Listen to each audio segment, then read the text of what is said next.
Hello বন্ধুরা, আমি ঠিক শীতের শুরুতে কিছু তোমার স্ট্রবেরির গাছ লাগিয়েছিলাম। সেগুলো এখন এই সিচুয়েশানে চলে এসছে। 5 পিসের মতন গাছ লাগিয়েছিলাম, মোটামুটি ভালোই ফল দিয়েছে, খারাপ কিছুই দেয়নি। এখনও পর্যন্ত বেঁচে আছে। এই বছর দেখি বাঁচাতে পারি কি না, যাতে থাকে।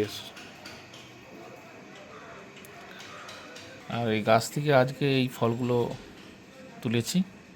আগেও প্রচুর ফল দিয়েছে, যেগুলো আমাদের ছোট্ট সোনামণি আমাদের খেয়ে নিয়েছে। আর এখন এই ফলগুলো রয়েছে। এটাই শুধু দেখানোর ছিল যে গাছগুলো এইভাবে লাগিয়েছিলাম হ্যাঙ্গিংয়ে, সুন্দর হয়েছিল গাছগুলো। মোটামুটি ফল দিয়েছে কম বেশি করে, এখনও কিছু আছে, ফুল আছে, ফল আছে, আশা করি এখনও পর্যন্ত হবে। এইটুকুই দেখানোর ছিল।